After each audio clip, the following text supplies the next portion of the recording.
আসসালামাইকুম beauty and cooking রেসিপিতে সকলকে স্বাগতম জানাচ্ছি। আজকে আমি একটা নতুন ভিডিও নিয়েছি, সেটা হচ্ছে আলুর পাকোড়া। আলুর পাকোড়া কী করে তৈরি করা যায় খুব কম সময় নিয়ে, তা আজকে দেখিয়ে দিব। তাহলে চলুন বন্ধুরা, কী কী লাগছে। আমি একটু এখানে বড় সাইজে আলু নিয়েছি। এই আলুটাকে আমি প্রথমে একটু গ্রেটারের সাহায্যে একটু গ্রেট করে নিচ্ছি। এই ছোটো গ্রেটার দিয়ে গ্রেট করে নিব। এর সাহায্যে আমার গ্রেট করা শেষ। সেটা আমি এবার একটা বাটিতে পানি নিয়েছি, পানিতে ধুয়ে নিচ্ছি।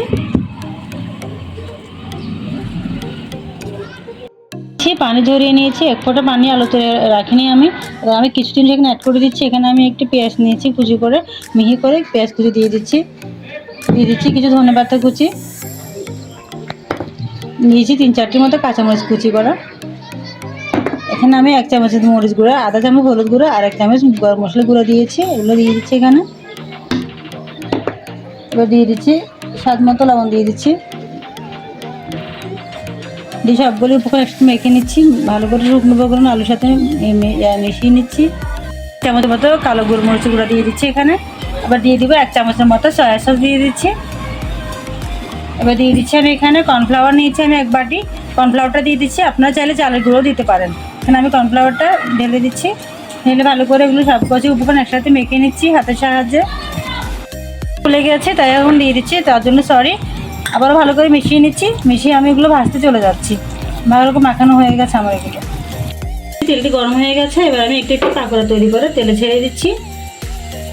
চুলাটি মিডিয়াম লো আছে রেখে পাকোড়াগুলো ভাজতে হবে, আর দেখা যায় ভিতরে কাঁচা থেকে যাবে আর উপরে পুড়ে যাবে।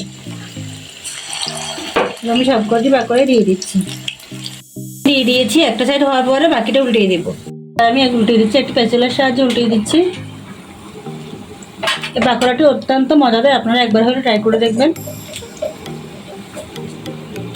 বন্ধুরা, সবকটি পাকোড়া আমি উল্টিয়ে দিয়েছি। ফিরে আসবো বাকি মাংস হওয়ার পরে। প্লেটে তুলে নিচ্ছি। আলুর পাকোড়াগুলো দেখতে যতটা সুন্দর, খেতে অনেকটা মজাদার। আপনারা একবার হলে ট্রাই করে দেখবেন। একটা আমি ভেঙে দেখাচ্ছি ভিতরে কেমন হচ্ছে। উপরটা অনেকটা ক্রিস্পি হয়েছে আর ভিতরে দেখুন কতটা মজাদার হয়েছে। আপনারা নিজেরা ট্রাই করলে বুঝতে পারবেন এই রেসিপিটা কতটা মজাদার। এটা যে কোনো মেহমান আসলে মেহমানকে বসিয়ে আপনি 10 মিনিটের মধ্যে তৈরি করে দিতে পারবেন। তো বন্ধুরা, ভিডিও যদি ভালো লাগে থাকে একটা লাইক দিন, কমেন্টে জানাবেন কেমন হয়েছে। আর যারা এখন আমার চ্যানেলে নতুন, চ্যানেলটি সাবস্ক্রাইব করেন না, আপনাদের কাছে রিকোয়েস্ট হলে চ্যানেলটি সাবস্ক্রাইব করে রাখবেন। আর পাশে থাকা বেল আইকনে ক্লিক করে রাখবেন যাতে নতুন নতুন ভিডিওগুলো আপনার নোটিফিকেশন চলে আসে। তাহলে আজকের মধ্যে বেঁচে নিচ্ছি। দেখা হবে আবার নতুন কোনো ভিডিওতে। আল্লাহ হাফেজ।